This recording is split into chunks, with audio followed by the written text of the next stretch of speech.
நமச்சிவாய. திருச்சிற்றம்பலம். சிவாய நமக. சிவசிவாய நமக. உன்னுடைய வாழ்க்கையின் அடுத்த கட்டம் ஆரம்பமாகிவிட்டது. இது மகிழ்ச்சியாக உனக்கு பிடித்த மாதிரி நான் தருகிறேன். நீ எதை வேண்டி என்னிடம் வந்தாயோ அது வரும் அமாவாசைக்குள் உன்னை வந்து சேரும். நீ மகிழ்ச்சியாகவே இருப்பாய். இது சத்தியம். இது என்னுடைய சத்திய வாக்கு. கர்மங்களையெல்லாம் குறைத்து கொள்ள ஒரு எளிய வழி சொல்கிறேன். அதை நீ தைரியமாக அனுப்புவது மட்டுமே.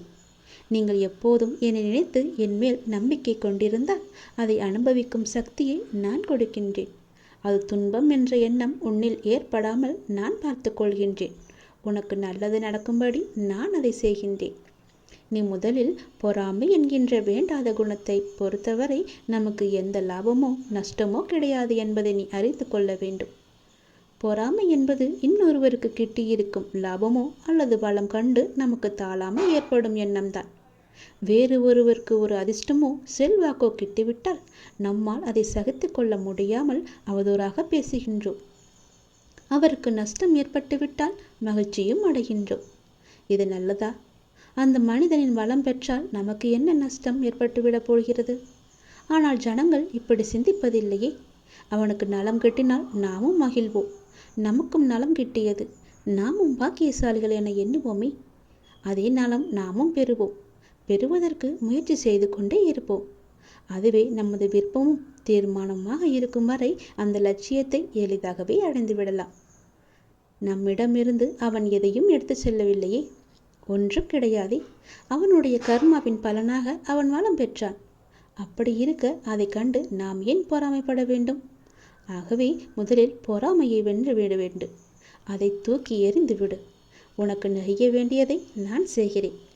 உன் வாழ்வின் அடுத்த கட்டம் இந்த நொடி முதல் ஆரம்பமாகிவிட்டது. அமாவாசைக்கு பிறகு உனக்கு எல்லாமே நல்லதாகவே நடக்கும்.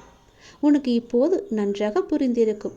இதுவரை கடினமாக இருந்த முதல் பாகம் இப்போது மகிழ்ச்சியான இரண்டாம் பாகமாக மாறுவதற்கான அறிகுறிகளை நீ உணர்ந்திருப்பாய். அப்படி நீ உணரவில்லை என்றால் நீ வரும் நாட்களில் கண்டிப்பாகவே உணர்வாய்.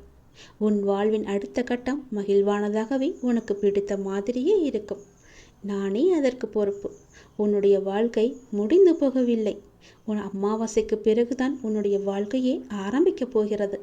அந்த இனிதான வாழ்க்கையை வாழ, நீ சந்தோஷமாக வாழ, நீ நிம்மதியாக வாழ அதை நான் தயார்படுத்தி கொண்டிருக்கின்றேன். வரும் அமாவாசையன்று அது உன் கையில் கிடைக்கும்படி நான் செய்து தருகிறேன். கண்டிப்பாகவே அதில் பல நல்ல நல்ல மகிழ்ச்சியான சந்தோஷங்களை எல்லாம் நான் வைத்திருக்கின்றேன். அதை அனுபவிக்க நீ எப்போதும் போல தயாராக இரு. உனக்கு வெற்றி கிடைக்கும் நேரம் வந்துவிட்டது. மனம் தளராதே. நீ உயரமாக வளர்ந்து ஜோதியை போல ஜொலிக்கப் போகிறாய். சந்தோஷமாக இரு.